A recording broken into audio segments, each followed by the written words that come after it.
नमस्कार दोस्तों, जय हिंद। इस वीडियो में हम पढ़ेंगे मौर्य साम्राज्य के बारे में। प्रीवियस लेक्चर में हमने पढ़ा था मौर्य वंश से पूर्व विदेशी आक्रमण।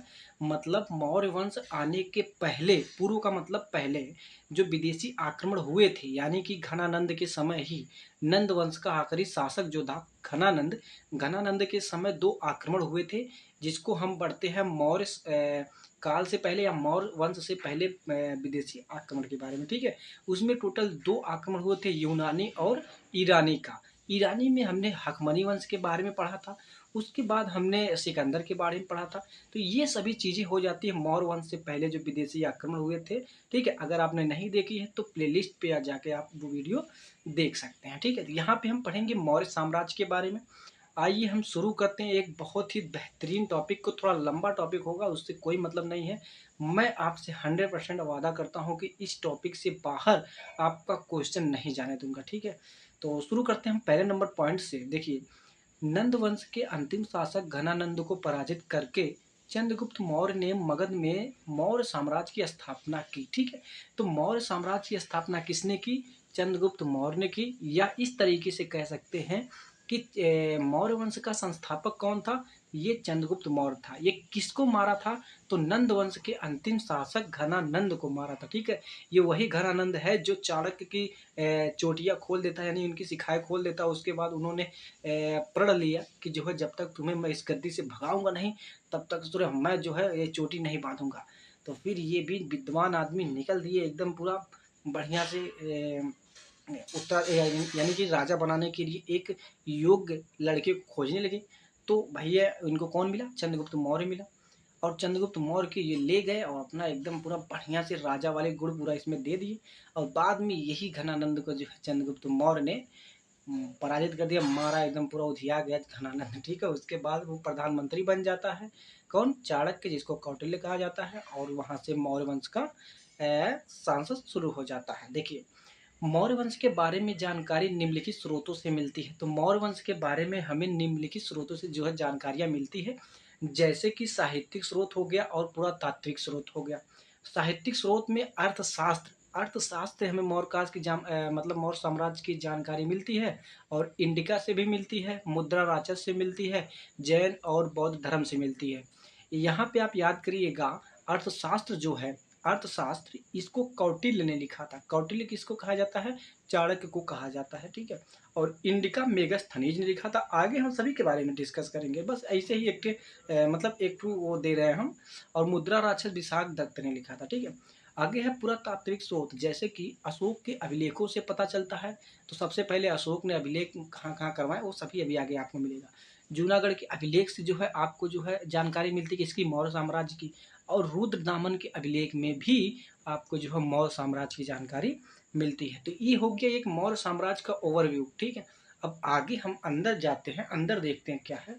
देखिए, मौर्य साम्राज्य का विस्तार, मौर्य साम्राज्य का विस्तार देखिए, सॉरी, चंद्रगुप्त मौर्य ने मौर्य वंश की स्थापना की और एक विस्तृत राज्य की स्थापना की थी। तो चंद्रगुप्त मौर्य ने मौर्य वंश की स्थापना की और एक विस्तृत राज्य की स्थापना की। आइए देख लेते इसका जो विस्तार क्षेत्र था वो कहाँ से कहाँ तक था।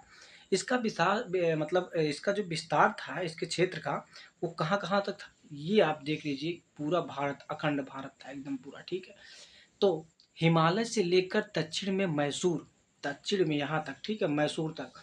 उसके बाद पूर्व में बंगाल से लेकर उत्तर पश्चिम में हिंदुकुश पर्वत।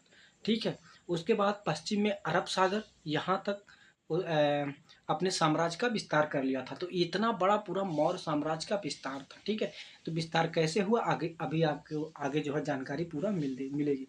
देखिए, मौर्य वंश में या मौर्य साम्राज्य के शासक कौन कौन से शासक आए आप देख लीजिए। सबसे पहले चंद्रगुप्त मौर्य, उसके बाद इसका लड़का बिंदुसार, बिंदुसार का लड़का जो है अशोक, अशोक का लड़का दशरथ मौर्य। उसके बाद संप्रति सालिकशुल सॉरी मतलब सालिशुक, देववर्मन, धनवन। उसके बाद इसका जो आखिरी शासक होता है उसका नाम क्या होता है? वृत्रथ। यानी कि मौर्य साम्राज्य का अंतिम शासक कौन था? वृत्रथ था। अभी सारे के सारे जो शासक हुए हैं थोड़ा थोड़ा इन सभी के बारे में पढ़ लेते हैं। लेकिन जो हमारे लिए बहुत ही जरूरी हो जाता है, जैसे कि बिंदुसार, चंद्रगुप्त मौर्य, अशोक, इन सभी के बारे में हम थोड़ा डीपली पढ़ेंगे। यहाँ से क्वेश्चन पुटअप किया जाता है। तो चंद्रगुप्त मौर्य, देखिए सबसे पहले हम चंद्रगुप्त मौर्य के बारे में पढ़ लेते हैं। चंद्रगुप्त मौर्य मौर्य वंश के प्रथम शासक तथा संस्थापक थे। यानी कि चंद्रगुप्त मौर्य जो था वो मौर्य वंश का संस्थापक और पहला शासक भी था। और 322 ईसा पूर्व नंद वंश के शासक घनानंद को पराजित करके यह मगध के राजा बने और चाणक्य को चंद्रगुप्त ने अपना प्रधानमंत्री बनाया। जब घनानंद को इन्होंने मतलब हराया, तो भाई जाहिर सी बात है पूरा रचाधारा जो है चाणक्य का ही था, और चाणक्य को प्रधानमंत्री बना दिया। ठीक है, आगे है, चाणक्य को कौटिल्य और विष्णुगुप्त भी कहते हैं। देखिए क्वेश्चन पूछ लिया जाता है, ये सब क्वेश्चन बहुत ज्यादा पूछते हैं। कौटिल्य किसका नाम है, तो आपको ऑप्शन दे देगा चाणक्य उसमें। ठीक है, विष्णुगुप्त भी उसी का नाम है, किसका, चाणक्य का नाम है। घनानंद को हराने के बाद चंद्रगुप्त मौर्य ने घनानंद की पुत्री दुर्धरा से विवाह कर लिया। ठीक है, तो ये घनानंद को हराने के बाद उसकी पुत्री से विवाह कर लिया, जिसका नाम क्या था, दुर्धरा। क्या नाम बाबू, दुर्धरा नाम था।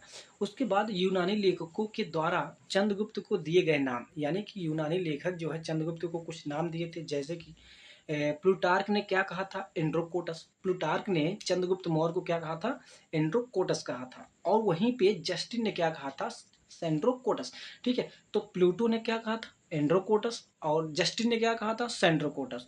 ठीक है, और 1793 में सन विलियम जोन्स ने सर्वप्रथम यह बताया कि यह नाम चंद्रगुप्त मौर्य के ही हैं। ठीक है, तो पहले किसी को पता नहीं था एंड्रोकोटस और सेंड्रोकोटस किसका नाम है। ठीक है, लेकिन 1793 ईस्वी में विलियम जोन्स ने सर्वप्रथम यही बताया कि ये जो नाम है एंड्रोकोटस और सेंड्रोकोटस, ये जो है चंद्रगुप्त के ही नाम है।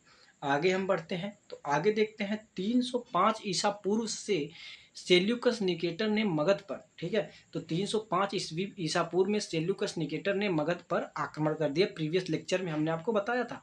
ठीक है, तो सिकंदर आक्रमण नहीं कर पाता है। सिकंदर के बाद ये इसका जो सेनापति होता है, यानी कि थल सेनापति सेल्यूकस निकेटर, ये जो है मगध पर आक्रमण कर देता है। इसको लगता है कि घनानंद वहाँ का शासक होता है। ठीक है, लेकिन घनानंद से 3 गुनी फौज जो है चंद्रगुप्त मौर्य के पास थी। उस समय घनानंद को मारकर चंद्रगुप्त मौर्य शासन वहाँ का संभाल रहा था, इसको पता भी नहीं था। ठीक है, आगे है, किंतु चंद्रगुप्त मौर्य ने उसे पराजित कर दिया और उसकी पुत्री कार्नेलिया, यानी कि हेलेना, जिसको हेलेन बोला जाता है, उससे विवाह किया। आप देख रहे हैं, पहले घनानंद को हराया, घनानंद को हराने के बाद उसकी लड़की जो है दुर्धरा से विवाह कर लिया। उसके बाद जो है सेल्यूकस निकेटर को हराया, उसकी पुत्री कार्लेनिया से शादी कर लिया। ठीक है, तो आगे है, युद्ध की शर्तों के अनुसार सेल्यूकस निकेटर ने 4 प्रांत, कौन कौन से, काबुल, कंधार, हेरात और मकरान, चंद्रगुप्त मौर्य को दे दिया। यानी कि एक दहेज के रूप में उसे दे दिया था। उस समय जब अखंड भारत बना था, ठीक है, तो उस समय जो है चंद्रगुप्त मौर्य दहेज लेके आया था पाकिस्तान और अफगानिस्तान। आज असुर चिल्लाते हैं। आगे है, चंद्रगुप्त मौर्य ने भी 500 हाथी सेल्यूकस निकेटर को भेंट दी थी। ठीक है, तो मैंने अगले लेक्चर में आपको बताया था कि जो है कार्नेलिया से चंद्रगुप्त मौर्य पूछता है कि तुम्हारे जो है पिताजी कहाँ आक्रमण किए थे, तो बोल रहे थे कि उसके बताई जो है कि पिताजी को जो है हाथी चाहिए था। तो हाथी जो है ये चंद्रगुप्त मौर्य देता। अरे भाई 4 राज्य दे दिए थे, काबुल, कंधार, हेरात और मकरान, अब इसमें 500 हाथी दे देगा तो क्या उसका चला जाएगा। ठीक है, आगे है, सेल्यूकस निकेटर ने अपना राजदूत मेगस्थनीज को चंद्रगुप्त मौर्य के दरबार में भेजा। देखिए ऐसे तो बहुत लोग पढ़ लेते हैं कि सेल्यूकस निकेटर ने जो है उसको भेजा था, लेकिन क्यों भेजा था, ठीक है, उसका कारण नहीं सबको पता होता। क्यों भेजा था, क्योंकि जो उनकी लड़की थी कार्नेलिया, उनकी भाषा कोई समझ नहीं पाता था, तो ये मेगस्थनीज जो था यही सबको बताता था, ये कह रहे हैं वो करें, मतलब इसके लिए ये आया था। आगे चल के मेगस्थनीज ने एक पुस्तक जो है लिखी थी, जिसका नाम इंडिका है, और इंडिका में मौर्य साम्राज्य की पूरी जानकारी आपको मिलती है। ठीक है, आगे है, जैन गुरु भद्रबाहु से प्रभावित होकर चंद्रगुप्त मौर्य ने जैन धर्म अपना लिया और कर्नाटक में श्रवणबेलगोला में 298 ईसा पूर्व में सल्लेखना विधि द्वारा प्राण त्याग दिया। हमने आपको जैन धर्म बताया था कि चंद्रगुप्त मौर्य की मृत्यु कैसे हुई थी, सल्लेखना विधि क्या है, ठीक है, वो क्यों जो है कर्नाटक चले गए थे, अकाल पड़ गया था। ठीक है, ये सभी कारण थे। और सल्लेखना विधि एक विधि होती है जिसके जो है खाना पीना छोड़ देते हैं और आदमी की मृत्यु हो जाती है। ठीक है, तो कब ये मतलब मरा था, तो 298 ईसा पूर्व में ये जो है मरा था, और ये जैन धर्म का अनुयायी था। आगे आप देख सकते हैं सेना इसकी है। ठीक है, तो ये यहाँ पे युद्ध लड़ा जा रहा है, जो मगध पर आक्रमण किया था सेल्यूकस निकेटर ने। ठीक है, तो सिकंदर का थल सेनापति सेल्यूकस निकेटर और जल सेनापति नियारकस था। ये जो हाथी वाली सेना आपको दिख रही है, ये जो सेना है ये चंद्रगुप्त मौर्य की सेना है। ठीक है, तो उस समय हाथी चंद्रगुप्त मौर्य के पास ही थे और इसी के पास नहीं थे। ठीक है। और जाहिर सी बात है ये हाथी के लिए ही आया था। आगे हम बढ़ते हैं बिंदुसार के बारे में। चंद्रगुप्त मौर्य के बाद बिंदुसार आपको पढ़ने को मिलता है। ये बहुत ही अयोग्य शासक होता है, बहुत ज़्यादा इसको वो नहीं होता, ये अपने लड़का के दम पे बहुत ज़्यादा उछलता है अशोक, ठीक है। और इसको क्या कहा जाता है, इसको कहा जाता है एक महान पिता का बेटा और एक महान बेटे का पिता कहा जाता है, ठीक है। समझ रहे हैं आप, टेक्निकल वर्ड समझिए। एक महान पिता का बेटा और एक महान बेटे का पिता, ठीक है। यानी कि अशोक मतलब अशोक का पापा यह है, मतलब अशोक का पिता, और चंद्रगुप्त मौर्य का बेटा, इसको यही कहा जाता, ठीक है। तो बिंदुसार चंद्रगुप्त मौर्य का उत्तराधिकारी बना। इसकी माता का नाम दुर्धरा था, यानी पहली वाली जो लड़की थी, घनानंद की जो पुत्री थी, यानी कि घनानंद इसके क्या थे, नाना थे, ठीक है। ये सब आप देख लीजिएगा अपने हिसाब से। आगे है, बिंदुसार को अमित्र घात भी कहते हैं। अमित्र घात क्यों कहते हैं, इसका अर्थ होता है शत्रुओं का नाश करने वाला। और बहुत ज़्यादा ससुर ये इधर उधर बहुत ज़्यादा नहीं करता था, ठीक है, अपने लड़के के दम पे बहुत ज़्यादा उछलता था ये। आगे अभी आपको बताएंगे। जैसे सीरिया के शासक एंटियोकस ने अपना राजदूत डाइमेकस को बिंदुसार के दरबार में भेजा था। ये आपको पूछा जाता है कि बिंदुसार के दरबार में कौन सा जो है विदेशी यात्री आया था, तो डाइमेकस आया था, ठीक है।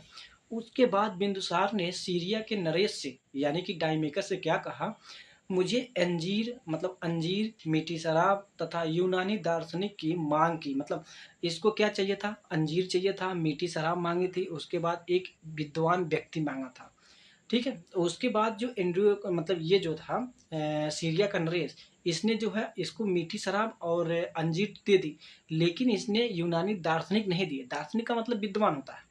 तो इसने कहा कि जो है यूनानी कानूनों के अनुसार दार्शनिक का क्रय विक्रय नहीं किया जाता, मतलब विद्वानों का क्रय विक्रय नहीं किया जाता है। तो ये सभी घटनाएं हैं। इसमें याद करने लायक ये बात है कि चंद्रगुप्त मतलब विष्णुगुप्त जो है, सॉरी बिंदुसार जो है, इसको अमित्र घात कहते हैं।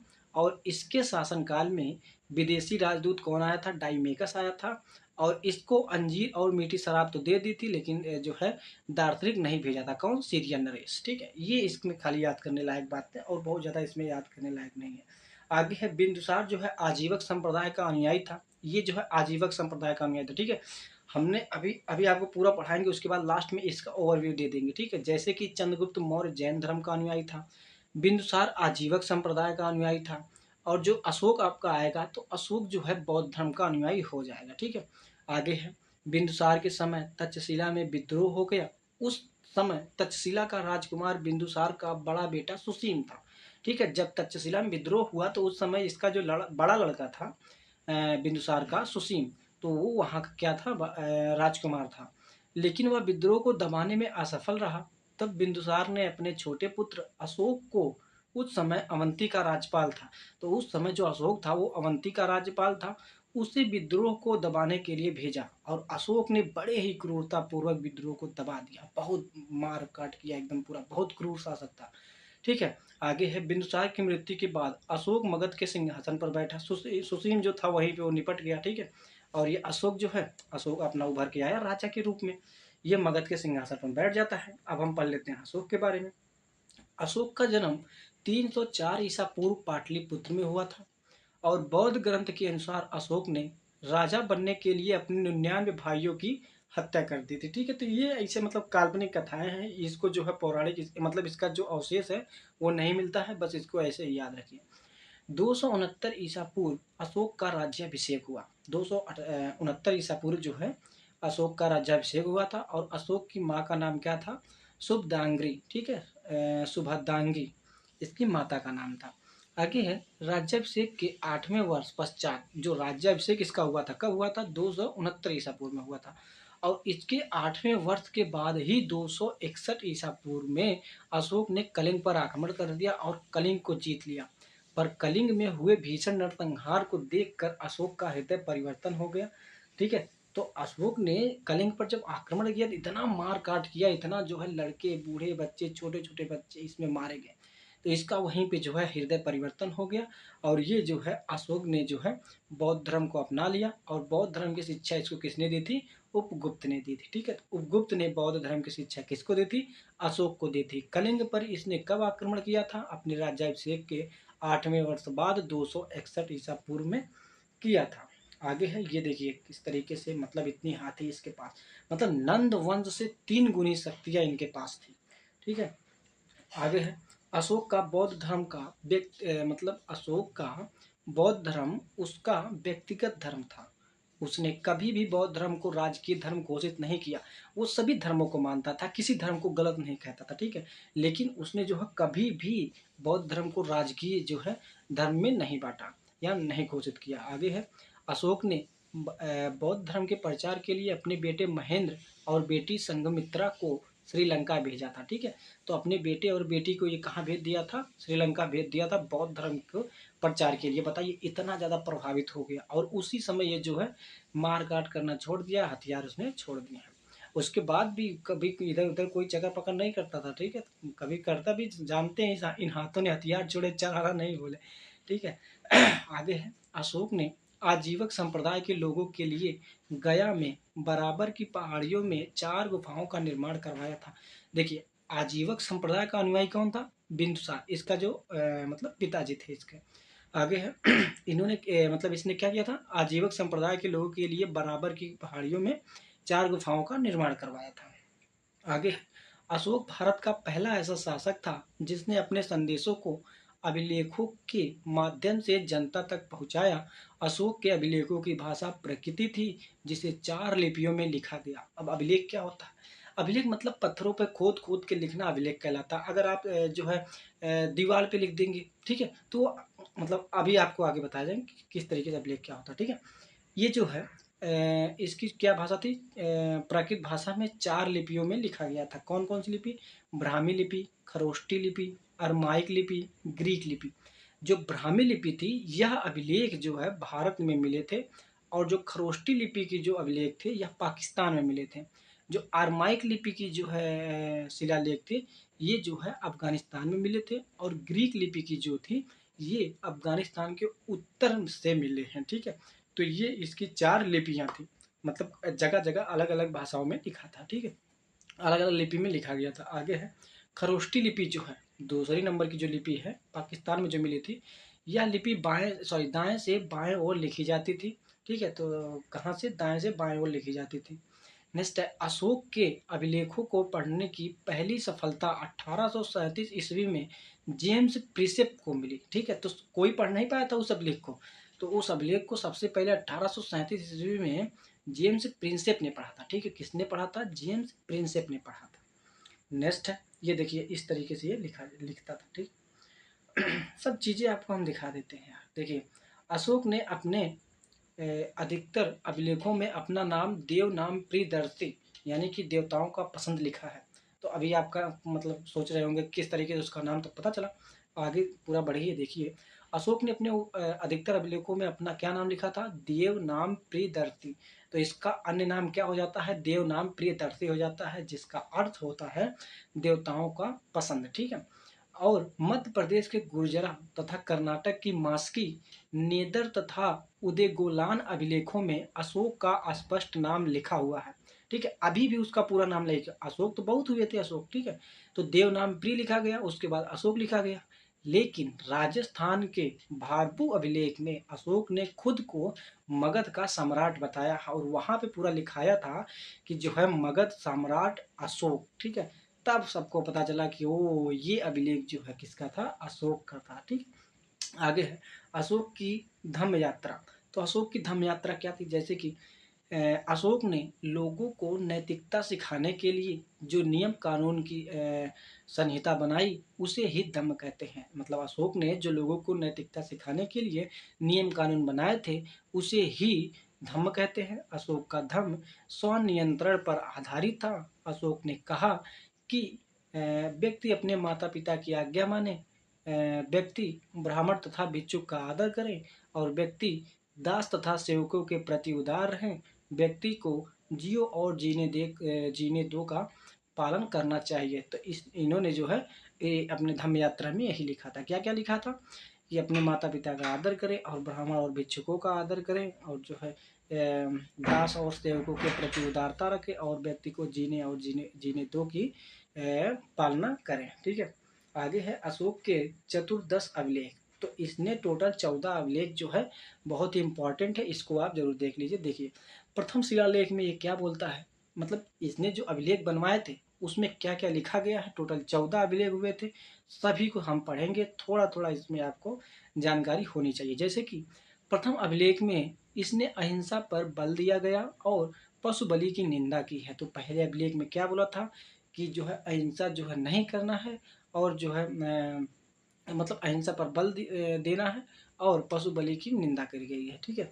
द्वितीय अभिलेख में क्या बोला है कि इसमें मनुष्य के साथ पशु चिकित्सा की भी चर्चा है। तृतीय अभिलेख में इसमें अशोक ने 3 अधिकारी राजुक, युक्तक तथा प्रदेशक का चर्चा किया है जो धर्म के प्रचार के लिए थे। चतुर्थ अभिलेख में इसमें भैरी घोष यानी कि युद्ध के स्थान पर धम्म घोष यानी कि बौद्ध के नीति का चर्चा है या नीति की चर्चा है।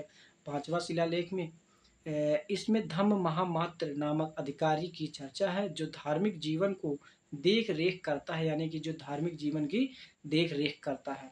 छठा अभिलेख क्या है, इसमें अशोक ने कहा है कि मेरा अधिकारी जन कल्याण के लिए जब चाहे मुझसे मिल सकते हैं। अगर जनता के फैसले मतलब जनता के हित में कोई फैसला हो तो कोई भी अधिकारी मेरा मुझसे कभी भी मिल सकता है। आगे है सातवां शिलालेख। तो सातवें शिलालेख में है इसमें अशोक ने विभिन्न धर्मों के आपसी समन्वय की बात कही है। यह सबसे बड़ा शिलालेख है। ये पॉइंट आप याद करिएगा कि जो सातवां शिलालेख है ये जो है अशोक का सबसे बड़ा शिलालेख है। आठवां शिलालेख में क्या है, इसमें अशोक ने धम्म यात्रा की चर्चा की है जो इसके राज्याभिषेक से आठवें वर्ष से प्रारंभ होती है। जैसे कि राज्याभिषेक के 10वें वर्ष वह गया था और राज्याभिषेक के 20वें वर्ष में वह लुम्बिनी गया था। ठीक है, तो ये सारी चीज़ें आपको याद करनी है। आगे है नवां अभिलेख। इसमें सच्ची भेंट और शिष्टाचार का वर्णन है। 10वां अभिलेख राजा व अधिकारी हमेशा प्रजा के हित में सोचें। 11वां अभिलेख धम्म की व्याख्या है। 12वां अभिलेख इसमें स्त्री के स्थिति में सुधार के लिए स्त्री महामात्र नामक अधिकारी की चर्चा है। बस ये आपको एक बार याद मतलब देख लेना है, तो इसको नोट कर लेंगे तो ये आपको अपने आप ही याद हो जाएगा। आगे है अशोक के चतुर्दश शिला मतलब अभिलेख में 13वां नंबर का। तो इसमें कलिंग युद्ध की चर्चा की गई है। Most important, very very important. जैसे कि क्वेश्चन कैसे पूछ लेगा कि कलिंग जो अशोक का कलिंग युद्ध है वो उसके जो है कौन से अभिलेखों में इसकी चर्चा की गई है। तो ये 13वें शिलालेख में या सॉरी 13वें अभिलेख में इसकी चर्चा की गई है। और 14वां अभिलेख में क्या बोला गया है कि अशोक ने जनता को धार्मिक जीवन व्यतीत करने के लिए प्रेरित किया गया। और इसमें इसने ये भी कहा है कि मैंने अपने हिसाब से सारे अभिलेख लिखवाए थे, लेकिन अगर उसमें मेरा जो राइटर था नहीं लिखे तो उसमें मेरी कोई गलती नहीं है। ठीक है। आगे है प्रमुख अध्यक्ष। ठीक है, उस समय प्रमुख अध्यक्ष थे जैसे कि शुल्काध्यक्ष जो कि व्यापार से प्राप्त कर, ठीक है, जैसे कि चुंगी एकत्रित करना, इसको क्या कहा गया, शुल्काध्यक्ष कहा गया। और पौतवाध्यक्ष जैसे कि माप तौल के माप को मान को नियंत्रित करने वाला। और सूताध्यक्ष वस्त्रोद्योग मंत्री। ठीक है, इस समय जो मंत्री सब हैं उस समय इसका जो है एक पद होता था। ठीक है। आगे है सूनाध्यक्ष जैसे कि बूचड़ खाने यानी कि चर्म उद्योग का अध्यक्ष। लक्षणाध्यक्ष टकसाल का अध्यक्ष। ठीक है। अश्वाध्यक्ष, अश्वाध्यक्ष सीधे पता चल रहा है कि घोड़ों की देखभाल करने वाला। और हस्ताध्यक्ष मतलब हाथियों की देखभाल करने वाला। आकाराध्यक्ष जैसे कि खान मंत्री। सीताध्यक्ष कृषि विभाग। ठीक है, तो उस समय भूमि को क्या कहा जाता है, सीता भूमि कहा जाता था। ठीक है। आगे हम देखते हैं मौर्यकालीन सैन्य व्यवस्था। तो उस समय सैन्य व्यवस्था इनकी कैसी थी, जैसे कि यूनानी इतिहासकारों के अनुसार चंद्रगुप्त मौर्य की सेना में 6 लाख पैदल सेना और 30,000 अश्वरोही मतलब 30,000 घोड़ों वाली संख्या, 9,000 गज सेना मतलब 9,000 जो हाथियों वाली सेना थी, और 8,000 रथ सेना मतलब रथ पर 8,000 सेना थी। इतनी विशाल सेना थी इनकी। और मेगास्थनीज के अनुसार सेना की देखभाल के लिए अलग एक विभाग था। इस विभाग में 30 सदस्य थे, जैसे कि उच्च अधिकारियों को महामात्रा कहा जाता है। ठीक है। और कौटिल्य के अनुसार राजा को परिस्थितियों के अनुसार 3 प्रकार का युद्ध करना चाहिए, जैसे प्रकाश युद्ध, आमने सामने का युद्ध हो गया, और कूट युद्ध, चालाकी तथा छलबाजी से युद्ध, और दूसरी युद्ध यानी कि अप्रत्यक्ष युद्ध, शत्रु राज्य में गृह युद्ध छिड़वा देना। ठीक है, जैसे आप ही कोई राज्य संभाल रहे हैं और आपको और गृह राज्य मतलब गृह युद्ध करवा दिया जाए, एक इसको इसको मतलब भड़कवा दिया जाए, पूरी जनता उथल पुथल हो जाए। ठीक है, तो उसी को गृह युद्ध बोलते हैं। नेक्स्ट है सामाजिक व्यवस्था। तो उस समय की सामाजिक व्यवस्था क्या थी? तो चाणक्य ने अर्थशास्त्र में परंपरागत 4 वर्णों का उल्लेख किया गया है, ब्राह्मण, क्षत्रिय, वैश्य और शूद्र के बारे में। मेगास्थनीज ने चतुर्वर्ण व्यवस्था का उल्लेख नहीं किया, किंतु उसने आर्थिक आधार पर भारतीय समाज को 7 वर्गों में बांटा था। तो जो मेगास्थनीज के अनुसार था, ये सभी चीज़ें आप देखिए। जैसे कि पहला था दार्शनिक, इसके अंतर्गत पुजारी, भिक्षु तथा विद्वान आदि आते थे। और कृषक, मेगास्थनीज ने 7 वर्गों में कृषकों की संख्या सर्वाधिक बताया है, मतलब कृषकों की संख्या उस समय बहुत ज़्यादा होती थी। और पशुपालक, ये पशुपालन का कार्य करते थे। और व्यापारी, शिल्पी, ये अधिकांशतः नगरों में निवास करते थे। और सैनिक, सैनिक का मतलब समाज में किसानों के बाद सैनिक सर्वाधिक संख्या में थे। निरीक्षक, ये समाज में व्यवस्था का निरीक्षण करते थे। और लास्ट है मंत्री, यानी कि समाज में इसके अंतर्गत शासन वर्ग आता था। तो ये मेगास्थनीज के द्वारा मतलब ये सातों के सातों वर्ग बताए गए हैं। चाणक्य के अनुसार तो 4 थे, लेकिन मेगास्थनीज के अनुसार 7 वर्ण बताए गए हैं। ठीक है, आगे हम देख लेते हैं मौर्यकालीन वास्तुकला। जैसे कि मौर्य काल में लकड़ी के भवन हुआ करते थे, जो वर्तमान पटना से मिले हैं। ठीक है, तो उस समय लकड़ी के भवन हुआ करते थे। ठीक है, और मौर्य काल में पत्थर के कुशल कारीगर होते थे। तो उस समय पढ़ाई इतना अच्छा था यार कि आप आर्किटेक्ट देख के एकदम पूरा परेशान हो जाएंगे। एक विदेशी आते था, उसने कहा कि ये सब जो बनाया गया, ये जो है देवताओं ने बनाया है। ठीक है, मतलब इतने बेहतरीन तरीके से वहाँ पे बनाते थे सब लोग। अशोक ने मध्य प्रदेश में सांची का स्तूप बनवाया है, जो सबसे बड़ा स्तूप है। और अशोक ने यूपी के सारनाथ में अशोक स्तंभ बनवाया है, जिस पर 4 पत्थर के शेरों को एक ही जगह रखा गया है, जो अहिंसा का सूचक है। यही भारत का राष्ट्रीय चिन्ह भी है। तो भारत का राष्ट्रीय चिन्ह किसने बनवाया था? अशोक ने बनवाया था। और ये कहाँ है? उत्तर प्रदेश के सारनाथ में स्थित है। इसको क्या कहते हैं? अशोक स्तंभ कहते हैं। इसमें क्या है? तो इसके 4 पत्थर के शेरों को एक जगह खड़ा कर दिया था। ठीक है, तो ये सभी चीज़ें हो जाती हैं जो है मौर्य साम्राज्य के बारे में। टॉपिक थोड़ा सा बड़ा था, लेकिन कोई दिक्कत नहीं है। उम्मीद करता हूँ सारी चीज़ें आपको समझ में आई होंगी। आगे हम पढ़ेंगे जो है, जो 3 वंश और बचे थे उन सभी के बारे में हम पढ़ लेंगे। ठीक है, तो उम्मीद करता हूँ सारी की सारी चीज़ें आपको बढ़िया से समझ में आई होंगी। वीडियो पसंद आए हो प्लीज़ वीडियो को लाइक जरूर करिएगा। चैनल पर नए हैं तो सब्सक्राइब जरूर करिएगा। मिलते हैं नेक्स्ट वीडियो में नेक्स्ट टॉपिक के साथ। तब तक के लिए जय हिंद, जय भारत।